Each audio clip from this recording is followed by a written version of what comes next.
राधे राधे भक्तों हमारे चैनल सनातन वाणी में आप सभी का हार्दिक स्वागत है। भक्तों, संत चरित्र में आज हम श्री रैदास जी के जन्म की कथा का श्रवण करेंगे। आचार्य श्री स्वामी जी रामानंद जी का एक ब्रह्मचारी शिष्य था। वह नित्य आटे की चुटकी ब्राह्मणों के यहाँ से मांग कर लाता था। उसी से ठाकुर जी का भोग लगता था और साधु सेवा होती थी। मार्ग में एक बनिए की दुकान थी। वह बनिया प्रायः नित्य ही ब्रह्मचारी जी से कहता था कि आप मेरा सीधा सामान भी स्वीकार करो। इस प्रकार उसने 10-20 बार कहा, परंतु नियम के विरुद्ध उस बनिए से सामान लेना ब्रह्मचारी जी ने स्वीकार नहीं किया। एक दिन बड़े जोर की वर्षा हो रही थी। चुटकी मांग कर लाना संभव नहीं था, अतः उस बनिए से ब्रह्मचारी जी ने जो भी आवश्यक था सीधा सामान ले लिया। जब श्री आचार्य ने ठाकुर जी को भोग लगाया तो उस दिन प्रभु भोग आरोगते हुए ध्यान में नहीं आए। तब उन्होंने ब्रह्मचारी से पूछा, कहो आज भिक्षा कहाँ कहाँ से लाए हो?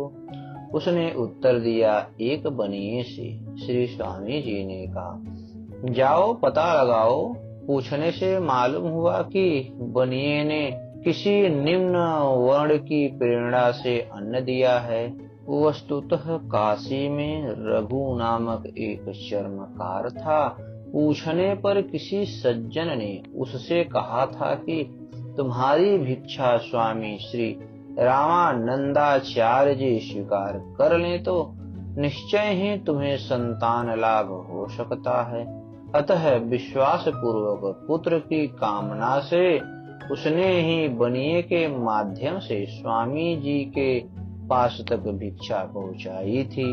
वस्तु स्थिति ज्ञात होने पर अपने ब्रह्मचारी शिष्य को स्वामी जी ने बड़ा भारी शाप दिया कि तूने मेरी बात नहीं मानी, निम्न वर्ण की भिक्षा ली, अतः जाकर उसी घर में जन्म लो। वहीं दूसरे जन्म में श्री रैदास भक्त हुए। जन्म के समय माता अपने बालक रैदास को दूध पिलाना चाहती थी, पर बालक रैदास दूध पीने की कौन कहे। उन्हें माता का छूना भी अच्छा नहीं लगता था, क्योंकि गुरुदेव की उत्तम सेवा के प्रताप से उन्हें पूर्व जन्म की सब बातें याद थी। इसी समय श्री स्वामी जी के लिए आकाशवाणी हुई कि आपके शाप से आपके शिष्य का जन्म रघु चमार के घर में हुआ है और वह दूध नहीं पी रहा है। उस पर कृपा कीजिए। दयावश से स्वामी जी शीघ्र ही स्वयं चलकर वहां आए। बालक के दूध न पीने से पिता माता बड़े दुखी थे। स्वामी जी को देखते ही वे दौड़कर इनके चरणों में लिपट गए और प्रार्थना करने लगे कि कोई उपाय करके बालक को बचाइए। तब स्वामी जी ने बालक को दीक्षा देकर शिष्य बनाया और दूध पीने की आज्ञा दी।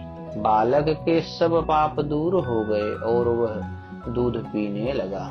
श्री रैदास जी आचार्य को ईश्वर के समान जान मान कर मन में पछताने लगे कि मैं बिल्कुल ही अज्ञानी और अपराधी था, पर स्वामी जी ने मेरे अपराध को भुलाकर इतनी कृपा की कि स्वयं पधारे।